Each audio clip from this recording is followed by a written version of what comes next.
Hi అండి, నేను Padmavathi Vennelaganti. Welcome to Padma's kitchen. ఈరోజు నేను చెప్పబోయే వీడియో ఏంటంటే కారపూస అండి.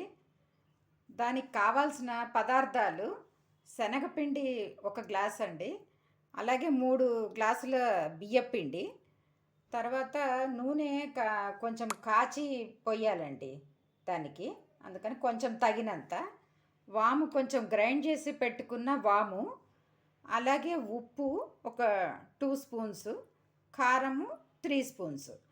ఇవి కావాల్సిన పదార్థాలండి. ఇక నెక్స్ట్ మనం ప్రాసెస్లోకి వెళదామండి. స్టవ్ మీద కడాయి పెట్టి ఆయిల్ పోసుకోవాలండి. డీప్ ఫ్రైకి సరిపడా ఆయిల్ పోసుకోవాలి. ఇది ఈలోపు కాగుతూ ఉంటుందండి. ఈలోపు పిండిని కలపడం చూపిస్తా. ముందుగా ఒక బౌల్ తీసుకొని దాంట్లోకి శనగపిండి, మనం తీసి పెట్టుకున్న శనగపిండి ఉంది కదండి, అది 1 గ్లాసు. నెక్స్ట్ మనం బియ్యపిండి 3 గ్లాసులు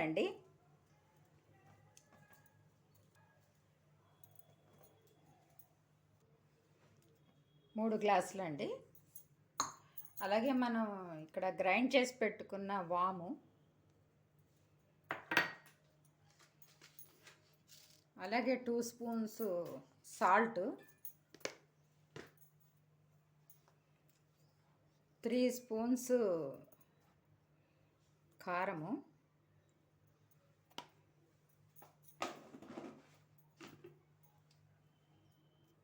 ముందుగా మనం ఆయిల్ తీసుకున్నాం కదండి, దాన్ని వేడి చేసి కొంచెం కాగబెట్టి కొంచెం ఇలా పోసుకోవాలండి వేడివేడిగా. అప్పుడు బాగా క్రిస్పీగా వస్తాయి.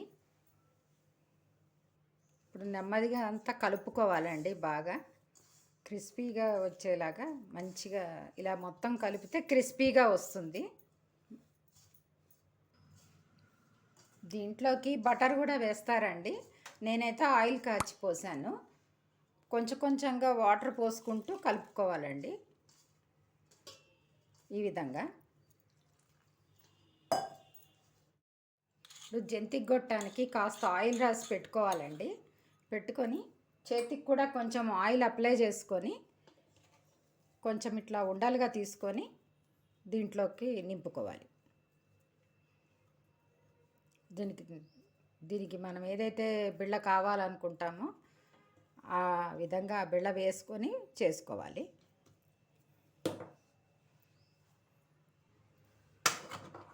ఈ విధంగా జంతికి కొట్టడానికి ఫిక్స్ చేసుకోవాలి.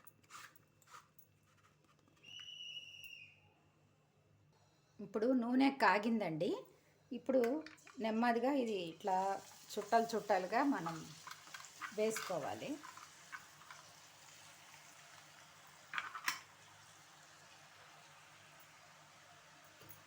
కొంచెం ఇది మీడియం ఫ్లేమ్లోనే వేయించాలండి.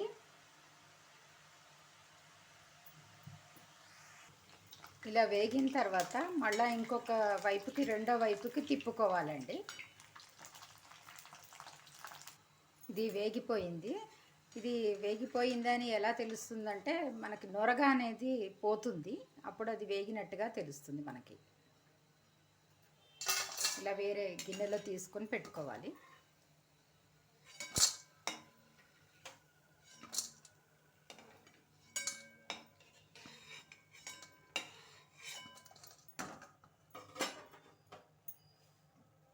నెక్స్ట్ రెండో విడత వేయాలండి.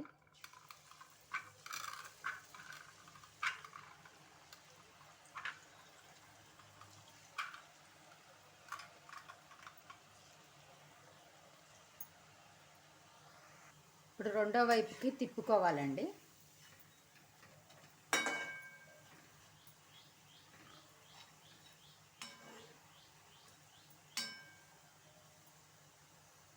ఇప్పుడు ఇవి వేగిపోయినాయి, తీసేస్తున్నాను. ఈ విధంగా మిగతా ప్రాసెస్ అంతా కంప్లీట్ చేయాలండి. కారపూస ఇదిగోండి అయిపోయింది. ఇది ఎంతో గుల్లగుల్లగా మంచిగా వస్తుందండి. ఇలా అంటే క్రిస్పీగా ఇలా బాగా వస్తుందండి. ఇదిగోండి ఇలా సో చూసారు కదండి, ఇలాంటి మరిన్ని రెసిపీస్ కోసము మా ఛానల్ని సబ్స్క్రైబ్ చేయండి, షేర్ చేయండి. Thank you for watching.